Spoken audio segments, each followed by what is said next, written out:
Hello everyone, welcome back to my channel and I hope that you're all doing very well. So in today's video we'll be discussing part B of background readings, that is constructing normalcy, written by Lennard J Davis. तो इस पूरी video में हम इस topic को discuss करने वाले हैं constructing normality written by Lennard J Davis. ठीक है, तो इस वीडियो को हम शुरू करें सबसे पहले हम ऑथर के बारे में जान लेते हैं। He is an American specialist in disability studies. तो ये एक अमेरिकन स्पेशलिस्ट हैं किस चीज़ में? डिसेबिलिटी स्टडीज़ में। And he is distinguished professor of English at the University of Illinois at Chicago. तो ये एक बहुत ही ज़्यादा फेमस प्रोफेसर हैं इंग्लिश के at the University of Illinois. कहाँ पे? शिकागो में, इलिनॉय यूनिवर्सिटी के ये एक फेमस प्रोफेसर हैं। And he was born in 1949 in New York city on 16 सितंबर। और इनका जन्म हुआ था 1949 में। कहाँ पे? न्यूयॉर्क सिटी में ऑन 16 सितंबर, यानी 16 सितंबर को इनका जन्म हुआ था। तो ये था हमारा छोटा सा इंट्रोडक्शन टू दी ऑथर। अब हम चलते हैं हमारी मेन रीडिंग पे, जिसका नाम है कंस्ट्रक्टिंग नॉर्मैलिटी। तो अब देखो, सबसे पहली चीज़ जो हमें जाननी है वो क्या है कि हमें इस टॉपिक का मतलब जानना है। ठीक है, कंस्ट्रक्टिंग का मतलब होता है किसी चीज़ को बनाना। नॉर्मैलिटी का मतलब होता है कि अगर हम किसी चीज़ को, किसी एक स्टेटमेंट को, किसी भी चीज़ को फिक्स कर दें कि हाँ अगर ये चीज़ ऐसी हो जाए तो ये बिल्कुल नॉर्मल है, लेकिन अगर कोई भी चीज़ ऐसी ना हो, इससे अलग हो, तो वो चीज़ एब नॉर्मल है। फॉर एग्ज़ाम्पल हम किसी के बॉडी वेट को ले लेते हैं। ठीक है, अगर कोई भी इंसान 50 केजी का है, अगर उसका वज़न 50 किलो है, तो हम कहेंगे कि हाँ चलो नॉर्मल है। लेकिन अगर किसी की बॉडी का वेट जो है वो 50 से कम हुआ तो हम कहेंगे पतली है। अगर किसी का 50 से ज़्यादा हुआ तो हम कह देंगे मोटी है। ठीक है, तो जो एक पूरा सोशल स्टेटमेंट होता है ना, जिसमें पूरा समाज जो है वो किसी एक स्टेटमेंट को फिक्स कर देता है, एक चीज़ को फिक्स कर देता है, जिसको कि हम कहते हैं नॉर्मल।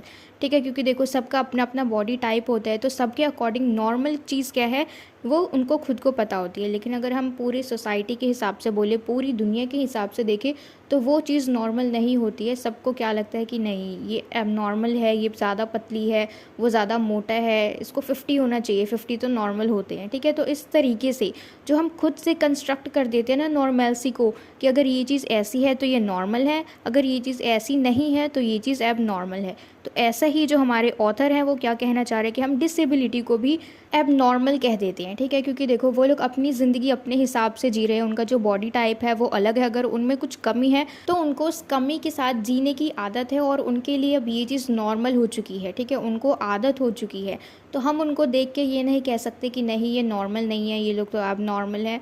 तो इस तरीके से जो खुद ही हम बना लेते हैं ना ये सारे स्टेटमेंट्स कि ये चीज़ नॉर्मल है, ये चीज़ एब नॉर्मल है, तो उस चीज़ के बारे में हम इसमें पढ़ने वाले हैं। तो चलिए अब हम स्टार्ट करते हैं हमारे रिटन नोट्स के साथ। Leonard J. Davis questions our society's concern with the normal body and the ideal body by studying when and how evaluating ourselves against standards originated। तो देखो जो हमारे ऑथर हैं लेनार्ड जे डेविस, वो question करते हैं हमारी सोसाइटी से कि इनको जो चिंता है वो किस चीज़ के बारे में। क्योंकि एक तरफ है नॉर्मल बॉडी जो होती है लोगों की, दूसरी तरफ आइडियल बॉडी कि हाँ इसकी तरह बॉडी होनी चाहिए, इसकी बॉडी तो नॉर्मल है, एक आइडियल बॉडी। ठीक है, जिसको कि सारे लोग फॉलो करते हैं, सबको वैसी ही बॉडी चाहिए। क्यों? क्योंकि वो बॉडी अच्छी भी है और नॉर्मल भी है। अगर उसकी तरह आपकी बॉडी नहीं है तो फिर हम उसको नॉर्मल नहीं कहेंगे। ठीक है, या तो हम उसको पतला घोषित कर देंगे, या तो हम उसको मोटा घोषित कर देंगे, या फिर हम कह देंगे अदरक जैसी बॉडी है इसकी, मतलब कुछ भी। तो जो आइडियल बॉडी है, मतलब जैसी बॉडी सबकी होनी चाहिए, अगर वैसी नहीं है तो उस चीज़ को हम क्या कह देते हैं कि ये एबनॉर्मल है।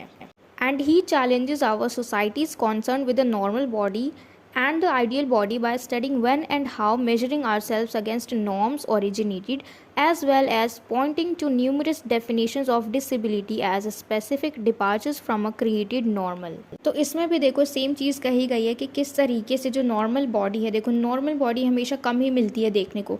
ज़्यादातर लोग हमेशा मोटे होते हैं या फिर ज़्यादातर लोग पतले होते हैं। जो हम फिट देखते हैं ना वो बहुत कम ही नज़र आते हैं, यानी कि वो आइडियल बॉडी कह देते हैं हम उनको कि हाँ ऐसा होना चाहिए, ये बॉडी जो है ये बिल्कुल ठीक है, अगर वैसे नहीं है तो फिर हम नॉर्मल नहीं हुए।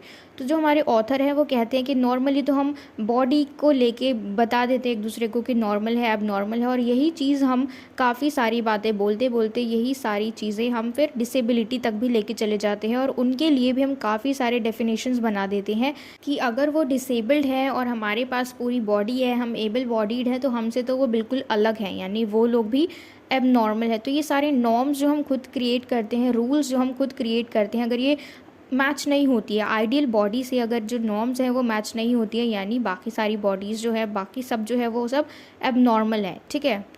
And then he begins by looking at how Greek sculptors created ideal bodies, as well as how a French mathematician named Adolphe Quetelet defined and separated the average man, proving the existence of a single perfect medium among individuals. और देखो, जो Greek sculptors हैं, यानी जो Greek के लोग हैं, जो मूर्तिकार हैं, उन्होंने भी एक आइडियल बॉडी बनाई। यानी आइडियल बॉडी का मतलब है कि एक एग्जाम्पल के तौर पे इन्होंने एक परफेक्ट बॉडी बनाई। और इस बॉडी को बनाने का क्या कारण था कि सबको पता चले कि एक नॉर्मल बॉडी जो है वो बिल्कुल ऐसी होनी चाहिए, ठीक है। तो इसीलिए जो ग्रीक स्कल्प्टर्स हैं, जो ग्रीक के मूर्तिकार हैं, उन्होंने एक आइडियल बॉडी बनाई ताकि सबको पता लग जाए कि ऐसी बॉडी अगर है किसी के पास तो वो नॉर्मल बॉडी है, और अगर ऐसी नहीं है तो फिर वो बॉडी जो है वो एबनॉर्मल है, ठीक है। तो ये सिर्फ बॉडी के बारे में बात नहीं की जा रही है, जो भी चीज़ें हैं जिसको हम नॉर्मल बोलते हैं और जिसको हम एबनॉर्मल कह देते हैं, ठीक है। और इनके अलावा फ्रेंच के मैथमेटिशियन हैं, उनका नाम है एडोल्फ क्वेटलेट।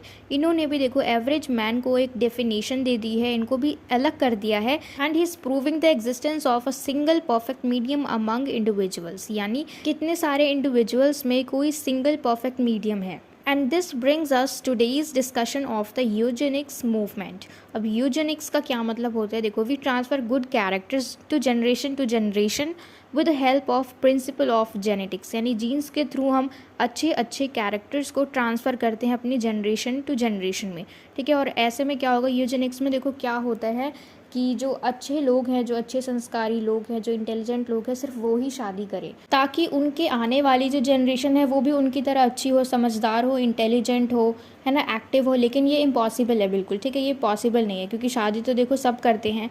तो यूजेनिक्स में क्या होता है कि हम अच्छे कैरेक्टर्स जनरेशन टू जनरेशन देते हैं with the help of genetics, ठीक है। तो इसमें हम यही सारी बातें करने वाले, क्योंकि अगर कोई इंसान नॉर्मल होना चाहिए, अगर परफेक्ट होना चाहिए, तो उसमें ये सारी क्वालिटीज़ होनी चाहिए कि वो इंटेलिजेंट हो, स्मार्ट हो, टॉल हो, है ना, वो लुक वाइज अच्छा हो, यानी उसका जो अपीयरेंस है वो अच्छा हो। And this reclassification resulted in ogives which assign a value of 0 to a person in the lower quartile and a value of 1 to a person in the upper quartile. देखो, ये जो ओगिव होता है ये एक फ्रीक्वेंसी डिस्ट्रीब्यूशन होता है graph के अंदर, ठीक है, यानी बंटवारा कह लो, आसान भाषा में, हमें इतना इसके अंदर जाने की ज़रूरत नहीं है। तो ये जो ग्राफ होता है उसके अंदर ये फ्रीक्वेंसी को डिस्ट्रीब्यूट करता है, यानी उसको बांट देता है। तो जो लोग लोअर क्वार्टाइल से होते हैं, क्वार्टाइल का मतलब है 4 equal groups in which a population can be divided, ठीक है, यानी कि 4 इक्वल ग्रुप्स जिसके अंदर हम पॉपुलेशन को डिवाइड कर सकते हैं। तो ऐसे में अगर देखो इनको ऑगिव्स जो हैं, अगर इनमें इनको रेट करना हो पीपल को, तो अगर जो नीचे होंगे क्वार्टाइल में, जो लोअर क्वार्टाइल में होंगे, ये लोग उनको 0 कर देंगे, ठीक है, 0, they will assign a value of 0, ठीक है। और जो लोग अपर क्वार्टाइल में होंगे they will assign a value of 1, ठीक है। तो देखो ये इस तरीके का दिखता है कुछ एक ग्राफ के अंदर जब ये डिस्ट्रीब्यूशन होती है फ्रीक्वेंसी की, ठीक है। और ये देखो क्वार्टाइल, अगर हम क्वार्टाइल की बात करें तो ये इस तरीके से दिखता है। जो नॉवल है, एक नॉवल लिखी गई थी द बेल कर्व, ठीक है, तो इसमें देखो जो बेल है इसको कर्व की तरह बनाया गया है, उसको थोड़ा मोड़ दिया गया है और उसी के अंदर 4 तरीके से क्लासिफिकेशन कर दी गई है, ठीक है, जिसमें अलग अलग तरीके के लोग हैं। देखो यहाँ पे जिस तरीके से हम देखेंगे कि 4 तरीके से बंटवारा कर दिया गया है। तो इन्हीं रीक्लासिफिकेशन की वजह से ये लोग पॉपुलेशन में से कौन से लोग एवरेज हैं, कौन से लोग अपर में हैं, कौन से लोग लोअर में हैं, तो इन सारी चीज़ों के बारे में ये लोग आइडिया लगा लेते हैं, एस्टिमेट लगा लेते हैं, ठीक है। And this allowed the abnormal to be normalized, but only for those characteristics that were desired in society, such as high intelligence, height, and so on. तो ऐसे में देखो जो कुछ चीज़ें एबनॉर्मल है, जो सच में एबनॉर्मल है और उसको हम एक्सेप्ट कर लेते हैं, तो उसको हम नॉर्मल समझते हैं। लेकिन कब नॉर्मल समझते हैं? जब वो हमारी डिज़ायर होती है, जब वो हमारी इच्छा होती है, जो सोसाइटी की इच्छा होती है, सच एज़ हाई इंटेलिजेंस, यानी कोई इंसान जब बहुत ज़्यादा समझदार होता है, ठीक है, क्योंकि नॉर्मली तो कोई भी इतना समझदार नहीं होता, इतना इंटेलिजेंट नहीं होता। नॉर्मल में तो सारे एवरेज पीपल आते हैं, लेकिन ये इंटेलिजेंट है तो उसको भी हम नॉर्मल कह देते हैं। फिर हाइट, ठीक है, तो ये सारी चीज़ें हैं। अगर कभी ये सारी चीज़ें एबनॉर्मल होती हैं लेकिन उसको हम नॉर्मलाइज कर देते हैं, क्यों? क्योंकि वो हम चाहते हैं और जैसा हम चाहते हैं अगर वो चीज़ वैसी है तभी हम उसको नॉर्मल कह देते हैं, ठीक है। तो ऐसे ही हम काफ़ी सारी चीज़ों को फिक्स कर देते हैं कि ये चीज़ अगर ऐसी है तो ये नॉर्मल है, अगर ये चीज़ ऐसी नहीं है तो ये एबनॉर्मल है। And sir Francis Galton the inventor of fingerprinting was at the core of Eugenix. देखो जो सर फ्रांसिस गैल्टन है ये कौन है, इन्वेंटर ऑफ फिंगरप्रिंटिंग, ठीक है, फिंगरप्रिंटिंग के इन्वेंटर है जो कि यूजेनिक्स के मामले में बहुत ज़्यादा एक्सपर्ट है, ये चीज़ उनके लिए इंपॉर्टेंट है, ठीक है। अब हम आगे चलते हैं। Tallness would fall into 3 categories on a bell curve. Bell curve में टॉलनेस जो है इसको 3 कैटेगरीज में बांटा गया है, short, medium and very tall. That is on the bell curve tall and short would be at opposite ends. तो देखो ये जो टॉल और शॉर्ट हैं ये दोनों अपोजिट होंगे एंड देड बी सीन एज आउटलायर्स, और उनको कैसे देखा जाएगा कि ये लोग आउटलायर्स है। Galton on the other hand aimed to better humanity by making them taller among other things. तो देखो ये इनका जो एम है वो क्या है कि ये ना ही टॉल हो ना ही शॉर्ट हो बल्कि टॉलर हो, जो बाकी सारी चीज़ें हैं उनके साथ अगर कोई चीज़ खड़ी है तो वो ज़्यादा ऊंची हो, ज़्यादा लंबी हो। And then Galton's changes to the bell curve in his development of eugenics according to Davis had 3 outcomes.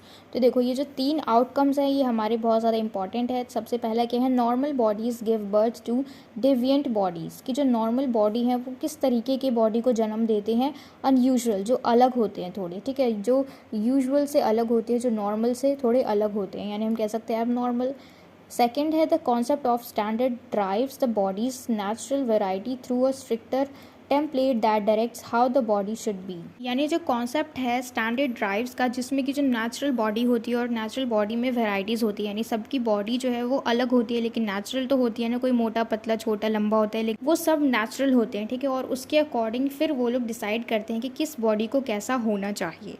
Third है the ranked order establishes a new human body ideal. इसका मतलब है कि जिस तरीके की बॉडी को ज़्यादा रैंक मिलती है, ज़्यादा अगर हम पसंद करने लग जाते हैं उस चीज़ को, हाई रैंक पे पहुंचा देते हैं, तो वही चीज़ एक बॉडी आइडियल बन जाती है कि अच्छा अगर इसको सब पसंद करते हैं तो यानी इसी की तरह सबकी बॉडी होनी चाहिए, ठीक है।